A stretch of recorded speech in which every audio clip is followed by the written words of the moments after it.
Ok, bueno, vamos a continuar con el tema de la administración del alma. La semana pasada hablamos de cómo el alma se llena de temores, ¿se acuerdan? De dudas. Y estuvimos ministrando esa área de nuestra alma. Vamos a ir a Éxodo capítulo 20, verso 5, en donde en el verso 4 el Señor nos dice, no te harás imagen, no está ahí, no te harás imagen ni ninguna semejanza. Como dice Éxodo capítulo 20, verso 4. Ayúdeme ahí, si alguien lo tiene, ahí, por ahí anda un micrófono, Fari, para que nos ayuden. Alguien levante la mano, yo lo encontré. Éxodo 20, verso 4. Dáselo allá para que lo vea quién se lo.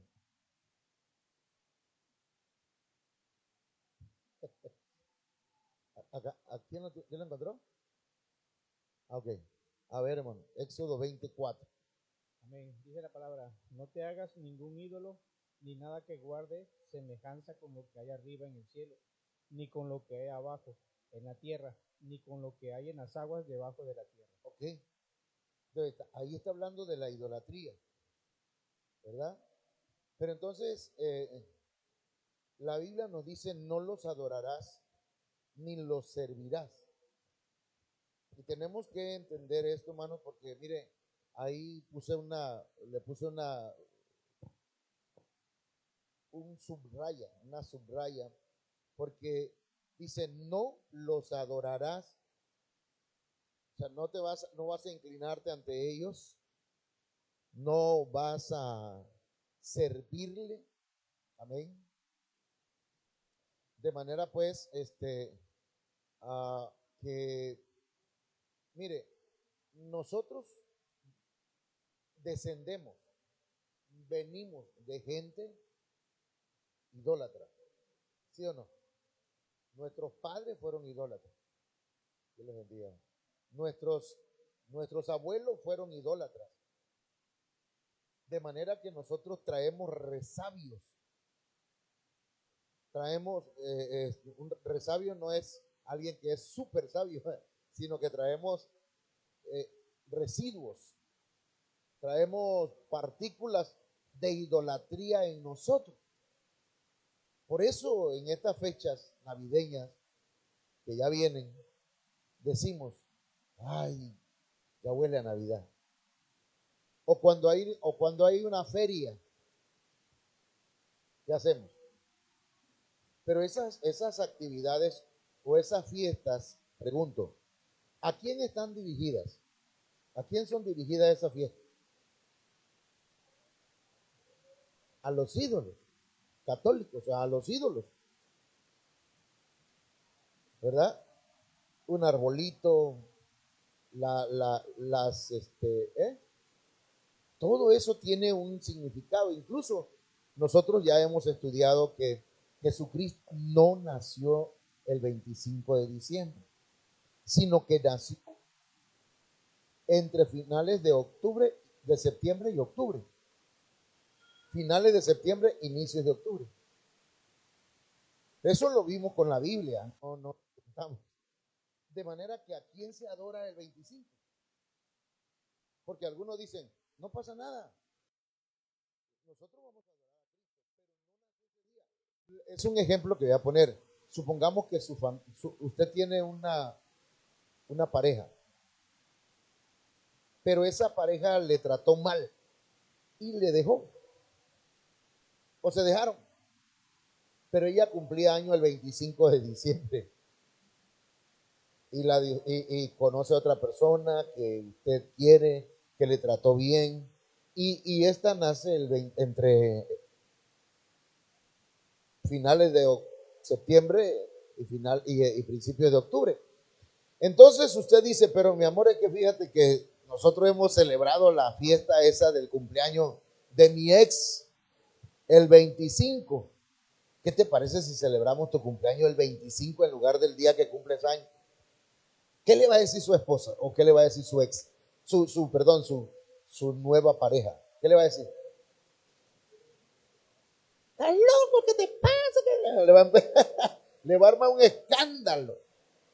Entonces yo pregunto, ¿verdad? ¿Por qué la gente, aún cristianos, evangélicos, no ustedes, pero gente cristiana dice, ¿pero cuál es el problema? Vamos a celebrar a nuestro ex. Porque mire, el 25 de diciembre, si usted investiga bien, usted va a encontrar que ese día se celebra el nacimiento de muchos dioses. De muchos dioses. Como no vengo preparado con el tema, les podía explicar todo esto. Pero entonces nuestros antepasados adoraron imágenes, por lo tanto, nosotros tenemos que descontaminarnos o descontaminar nuestros genes, nuestra genética de idolatría y las consecuencias de las mismas. Cuando la Biblia dice no los adorarás, yo sé que usted no los adora, pero dice ni les servirás. Hace una clara distinción. Servirle incluye, hermanos, participar en sus fiestas idolátricas. ¿Me entiende? Yo no creo en estas, dijo una persona que no voy a decir su nombre, pero usted lo conoce. A ver. Dice, yo no creo en estas fiestas de ahora del 1 y el 2 de noviembre. Pero está tomándose una foto así y atrás está la calaca, la muerte. ¿Me entiendes? Y lo pone en el estado todavía. No creo en esto, pero aquí estoy con mi familia. ¿Qué hacía? ¿Qué hacía? El pastor amaneció, criticó hoy. No, es que es la verdad, es una realidad. Si no creemos en eso, no debemos participar en ello.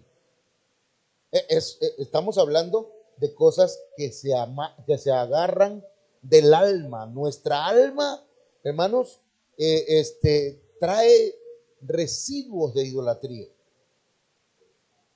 Por eso los ídolos, mire, habían unos dioses o ídolos que se llamaban terafines.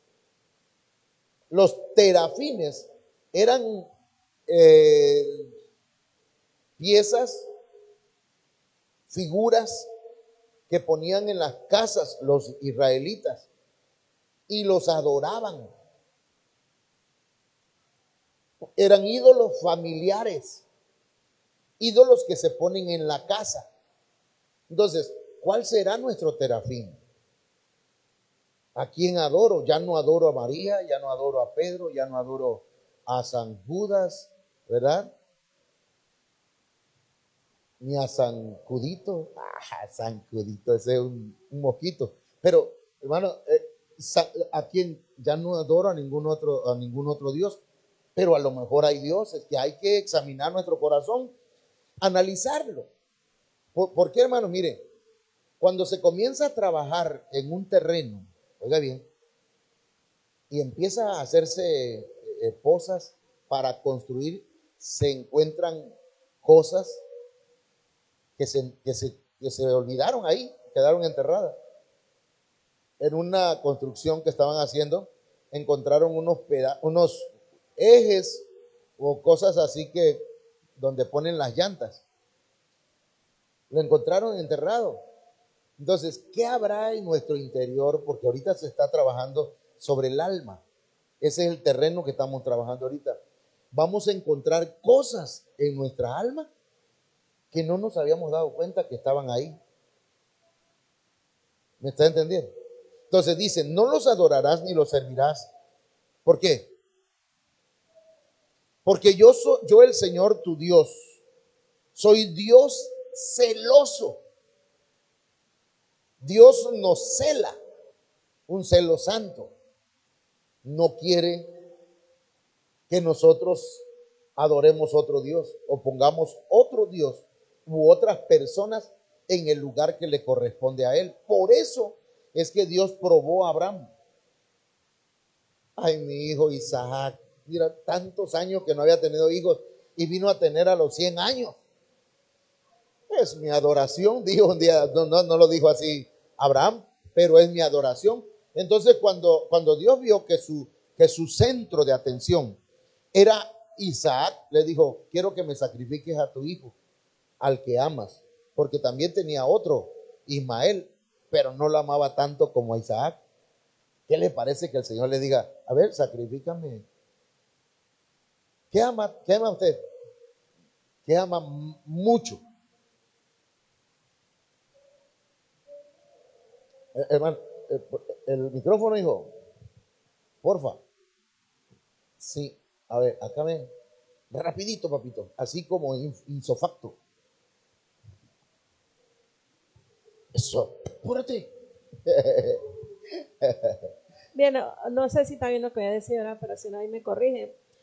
Quizás no es tanto que sea quien amamos más, sino a quien amamos, sí, pero lo ponemos en el lugar En el lugar de Dios. de Dios, que decirnos que por esto o por aquello no voy a hacer Lo que a Dios le agrada. lo que a Dios le agrada o el compromiso que tengo con Dios. O sea, porque pues sí debemos de amar a nuestra familia, en este Claro. caso, pero Sí. no Más. más que a Dios. La clave está en amar más, ¿verdad? Porque dice la Biblia, cualquiera que ame más a esposa, esposo, hijos, hijas, madre o padre, eso ya se está poniendo en el lugar de Dios. ¿Me entiendes? Ok. Entonces, mire, dice, porque yo el Señor tu Dios soy celoso, que castigo la iniquidad de los padres sobre los hijos hasta la tercera y cuarta generación de los que me aborrecen. ¿Hasta qué generación?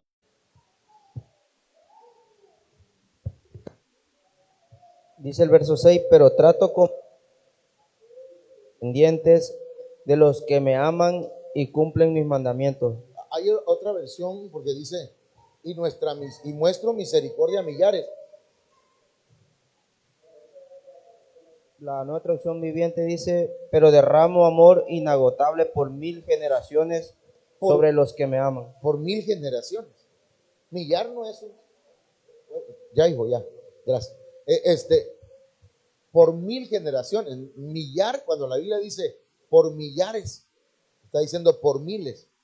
No voy a ser como el presidente un presidente de hace muchos años que le dijeron, necesitamos tal material, necesitamos 1,000,000 de hojas, papel bond. Y dice, ok, mire, ahí tengo 500 ahorita, ya vamos a conseguir más para lograr el 1,000,000, dice. Y era 1,000,000, 1,000,000 es 1000, ¿entiendes? Estoy explicándole para que cuando leamos la Biblia encontremos el significado. Entonces, hasta 1000 generaciones tiene misericordia el Señor. ¿Y cuánto le dura su coraje, su enojo? Hasta 4 generaciones. O sea, su misericordia es más grande.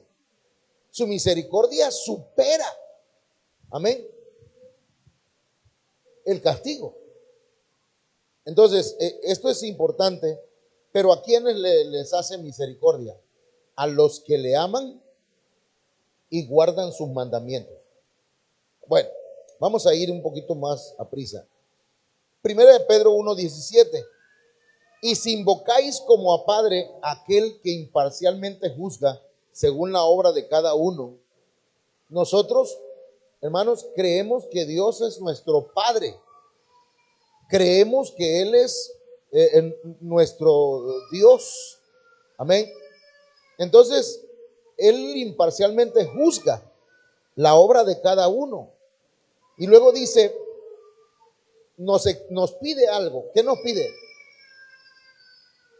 Conducirnos en temor. Durante el tiempo de nuestra peregrinación. El tiempo que vivamos en la tierra nos pide el Señor que nos conduzcamos con temor. Amén. Dice, si invocáis como a Padre aquel que imparcialmente juzga la obra de cada uno. Ahora dice, sabiendo que no fuiste redimido de vuestra vana manera de vivir heredada de vuestros padres, con cosas perecederas como oro o plata, sino con la preciosa sangre de Cristo. La sangre de Cristo nos libera a nosotros, hermanos, de la maldición generacional, de la maldición genética. Por eso debemos, ¿verdad?, sumergirnos y pedirle al Señor que nos limpie de toda contaminación, precisamente porque descendemos de familias idólatras y no podemos nosotros permitir que en nuestra vida haya ese tipo de conductas. Ok. El cristiano, hermanos, no puede mantener libertad, no puede ser libre, a menos que su voluntad sea libre. ¿Se acuerdan cómo salió Lázaro de la tumba? Atado. Pero pregunto, ya tenía vida. El Señor le había dado vida. Ya. Lázaro, ven fuera. Y Lázaro oyó la voz de Cristo, de Jesús, y se levantó y anduvo. Pero ¿qué dice la Biblia? Que el Señor le dijo a sus siervos, o le dijo a sus discípulos: desátenlo y déjenlo libre. Entonces, tenemos nosotros que dejar que el Señor, por medio de los ministros, nos libere. ¿Sí? Porque el cristiano no puede ser libre hasta que sea libre su voluntad. ¿Entiendes? Y cuando nos metemos a ese punto de la voluntad, usted dice: ¿a qué hora es el culto? A las 10. No voy a tirarle a nadie, solamente voy a las 10. No voy hoy, ¿verdad? ¿Cómo está la voluntad de esa? ¿Está libre? No, pastor, es que se me metió algún problemita por ahí. Bueno, esa es otra cosa. Pero cuando es la voluntad que decide, yo decido no hacer la voluntad de Dios, mi voluntad no está libre. No sé si me entienden. Entonces, el cristiano no mantendrá liberación o libertad hasta que su voluntad sea libre, logrando así la voluntad de Dios y lo que Él le ha llamado a hacer. Somos libres para servirle. Ahora, ¿qué es la salvación, hermano? ¿Qué es la salvación? La salvación que fue operada en nuestro ser es cuando Dios liberta al hombre de su voluntad. Cuando Dios libera nuestras vidas, mi voluntad antes era ir y practicar un vicio. No. Es que yo quiero. No es cierto, no quería. Pero su voluntad es sojuzgada por el príncipe de este siglo. Pero dice el hombre: es que a mí me gusta tomar, a mí me gusta hacer esto, a mí me gusta hacer aquello. Va contra la voluntad de Dios, pero su voluntad de esa persona no es libre. ¿Entiendes? No es libre. ¿Cuándo es salva la persona? Cuando su voluntad es limitada para hacer la voluntad de Dios. Entonces, la voluntad de nosotros, dice aquí, voy a leerlo: la salvación que fue operada en nuestro ser es Dios libertando al hombre de su voluntad, que es sojuzgada por el príncipe de este siglo. Creada, nuestra voluntad es creada natural, animal, carnal y autosuficiente. Mire, hasta el grado, hermanos, hasta llegar a la pasividad. A ver, entonces hay diferentes tipos de voluntad. La voluntad natural. Puedo ir para acá o puedo ir para allá. Si quiero, predico aquí, o si quiero, me muevo para acá. Es una voluntad natural. ¿Me entiende? Usted tiene voluntad natural, pero también hay una voluntad animal. La voluntad que nos lleva a hacer cosas que van en contra de de la voluntad de Dios, que es la carnal. Esto es una progresión carnal. Y cuando nos creemos que nosotros somos nuestra voluntad, yo hago lo que quiero, es autosuficiente. Entonces, ahí, hermanos, estamos siendo arrastrados por la voluntad del enemigo. Incluso puede llegar la voluntad, hermanos, a ser pasiva. ¿Me entienden? Puede llegar la voluntad a ser pasiva. Y voy a la iglesia porque va mi marido. Voy a la iglesia porque va mi mamá. Voy a la iglesia porque no tengo otra cosa que hacer. ¿Me entienden? Es pasivo, pero voy a ir porque amo a Dios, porque quiero servirle. Es decir, hermanos, muchas veces la persona, por causa del príncipe de este siglo, su voluntad está incapacitada para tomar decisiones correctas. ¿Me entendió? Entonces, el cristiano no mantiene, esta parte ya la leí. Siempre seremos nosotros quienes hagamos la escogencia. Usted escoge hacer la voluntad de Dios o no hacerla.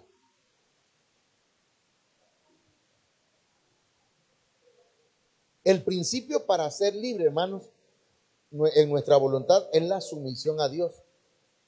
Cuando el hombre vuelve a Dios y somete su voluntad a Dios, Señor, yo soy libre para tomar decisiones, pero en esa voluntad que yo tengo para tomar decisiones, quiero que tú tomes mi libre albedrío y cumplas tu propósito en mí. Porque usted es un ser, ¿cómo se dice? Único.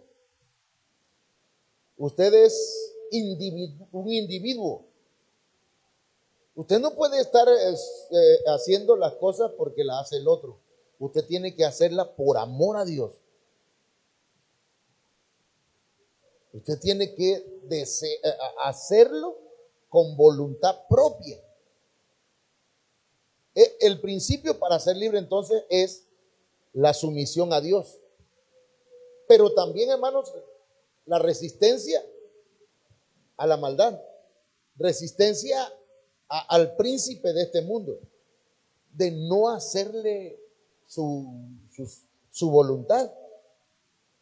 ¿Sí me explico? Esas dos cosas nos dan un equilibrio en nuestra voluntad para hacer la voluntad de Dios. Si nos sujetamos y nos sometemos a lo que Dios dice en su palabra y resistimos lo que el enemigo quiere que yo haga, entonces, hermanos, somos libres. Dios no obliga a nadie a servirle. Por eso dice aquí, Dios justicia, pero gracias a Dios que aunque erais esclavos del pecado, habéis obedecido de corazón a aquella forma de doctrina a la cual fuisteis entregados, y libertados del pecado vinisteis a ser siervos de la justicia. Hablo como humano por vuestra humana debilidad, que así como para iniquidad presentasteis vuestros miembros para servir a la inmundicia y a la iniquidad, así ahora para santificación presentad vuestros miembros para servir a la justicia, porque cuando erais esclavos del pecado erais libres acerca de la justicia. Pero ¿qué fruto teníais de que aquellas cosas de las cuales ahora os avergonzáis? Porque el fin de ellas es muerte. Mas ahora que habéis sido libertados del pecado y hechos siervos de Dios, tenéis por vuestro fruto la santificación y como fin la vida eterna.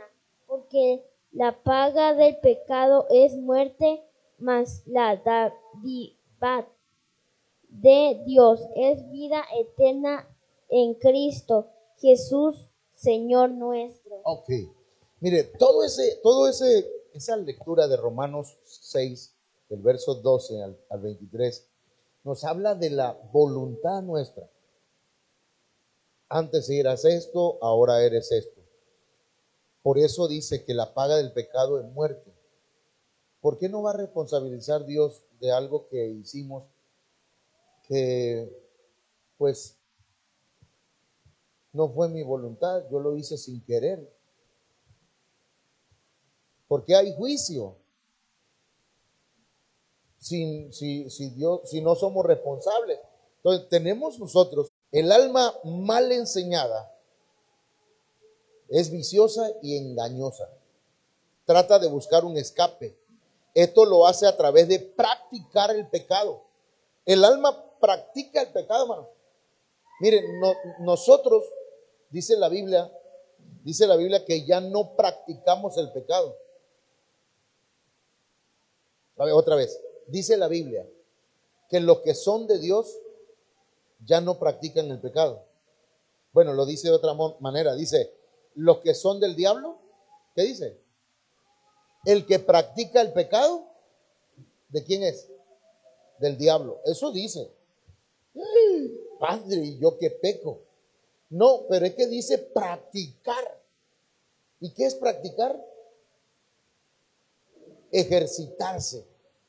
Hasta se prepara todo, ¿verdad? Desde la mañana voy a hacer esto y ya está pensando en el pecado, pone su mirada en el pecado, se ejercita para llegar a hacer lo que le gusta hacer, el pecado. Eso es, usted ya no lo practica. ¿Comete errores? Pregunto. ¿Comete errores? Sí, cometemos errores, sí, pero ya no practicamos. Ya no estamos con esa mentalidad de que queremos practicar el pecado. Pero cuando el alma está mal enseñada, trata de buscar un escape y lo hace a través de practicar el pecado. Y cuando eso ocurre, hermanos, llega a degenerarse. A degenerar y entonces da lugar al diablo. Amados, dice la Biblia, no dice amados, pues dice, no deis lugar al diablo. ¿En dónde? En nuestra alma. Porque cuando se da lugar al diablo, empieza a degenerarse nuestra alma y empieza a dar lugar a ataduras. Vienen ataduras, vienen opresiones, obsesiones. Las ataduras, hermanos, son tremendas porque usted quiere hacer algo bueno, pero usted no puede. Está atado. Yo ya no quiero pecar así, pero es que no puedo dejar esto. ¿No le ha dicho alguna vez a algún familiar o alguna persona, yo quiero dejar de tomar, pero no puedo? A menos que el Señor lo liberte. Yo quiero dejar del adulterio, pero no puedo. Está atado, necesita ser liberado.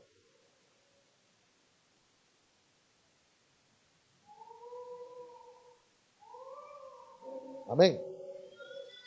Es oprimido, está obsesionado. Cuando una obsesión, hermanos, ocupa nuestra mente, nuestra alma, eso es una atadura. Entonces la persona necesita liberarse, necesita ser liberada, necesita ser ministrada. Es que no puedo quitarme esto. Pastor, me molesta mucho la actitud de fulano de tal. Pero ¿por qué a usted? Si eso es el asunto de él. Usted tiene una atadura. Necesita ser ministrado, ser liberado. Porque no puede estar sufriendo por el pecado de otro. ¿Entiende? No puede estar sufriendo por el pecado de otro, por la actitud de otro. Usted sírvale al Señor.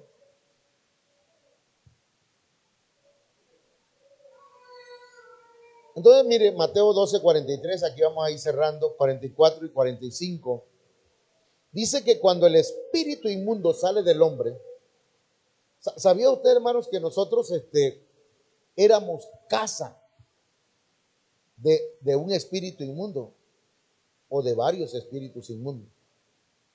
Éramos casa. Cuando el espíritu inmundo sale del hombre, porque ahí vivía, era su hábitat, ahí se expresaba hábitos sexuales, hábitos de carácter, ese es un espíritu inmundo que está afectando esa vida. Dice que cuando sale del hombre pasa por lugares áridos buscando descanso y no lo halla. Entonces dice, volveré ¿a dónde? ¿A dónde? Le estaba diciendo que es su casa, ¿eh? Volveré a mi casa. Eso dice él, que piensa que la persona, su corazón, su vida, es su casa. Volveré a mi casa, de donde salí.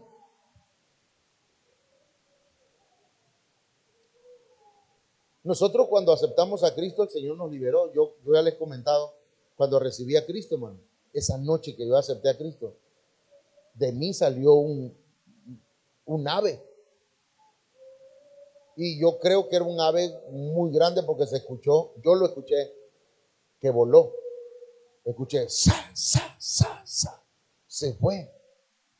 Iba cantando el sa, sa, sa. Bueno, no. Yo me agarré porque el predicador dijo, todo aquel que quiera recibir a Cristo y que quiera ser libre, pase acá abajo o tómese de la malla, porque estábamos en un campo deportivo. Y corrí, una tía mía dice, préstame la niña, estaba Auri chiquita. Y me agarré de la mano de mi esposa y fuimos, porque estábamos pasando cosas fuertes. Y me agarré del alambre, de la malla.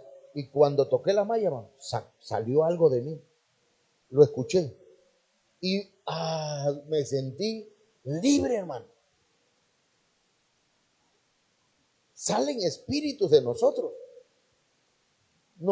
Algunos salen haciendo ruido y hacen show, ¿verdad? Cae la persona así, pero otros, tranquilito, ahí donde está sentado mientras la palabra de Dios está llegando o se está lavando, ¡zas!, libre. Pasan muchas cosas en lo espiritual, pero dice, volveré a mi casa de donde salí. Y cuando llega de regreso, porque son cíclicos, los demonios son cíclicos, oiga bien, se van no encuentran lugar donde y regresan. O sea que si usted estuvo batallando con algo, tiene que seguir avanzando por esto. Mire, cuando llega, la encuentra, ¿cómo la encuentra?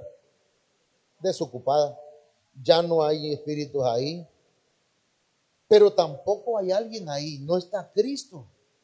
Por eso es importante que la persona siga el discipulado, siga la enseñanza y se siga llenando del Señor, del Espíritu Santo, primero de Cristo, del Espíritu Santo, siga llenándose de la palabra, porque si no, está desocupada.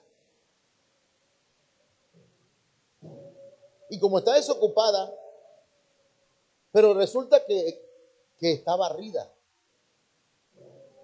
Porque cuando el Señor llega, limpia, barre, arregla, incluso ordena tu vida.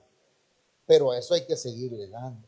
Hay que la palabra, el bautismo en agua, el bautismo en el Espíritu Santo. Porque si encuentra la casa desocupada, si encuentra la casa barrida, arreglada, ordenada, pero no encuentra a Cristo y que está avanzando la persona, entonces va y toma consigo otros 7 espíritus peores que él.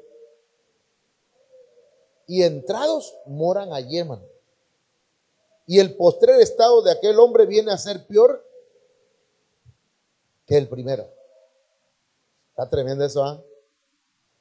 Que el Señor nos ayude, hermano, para que no permitamos que ese espíritu vuelva otra vez a nosotros. Tenemos entonces que avanzar. Cuando Él llegue, está ocupado. Cristo está aquí. Amén. Ya no solamente está limpio, ordenado. Ahora estoy avanzando, estoy creciendo, estoy desarrollándome. Amén. Eso es muy importante para nosotros. Porque si no, el Espíritu viene, no hay nadie. Y dice, nada más me la limpiaron para volver. Entonces, mis hermanos, vamos a orar. Que el Señor nos libere de toda contaminación. Nos libere de todo aquello que, hermanos, el enemigo quiera o tenga en nosotros. Idolatría. Que todo aquello que la voluntad del enemigo, que estemos haciendo, pues la voluntad de Dios, que nos libere el Señor de aquello que no es su voluntad. Que toda planta que no plantó el Señor sea desarraigada, hermano. Amén. Vamos a orar. Padre, en el nombre de Jesucristo, esta mañana, Señor, ore conmigo, ore conmigo. Todo aquello, Señor, que no es tuyo, te rogamos que tú lo quites. Dígale, Señor, quita de mí todo aquello, Señor, que no es tu voluntad.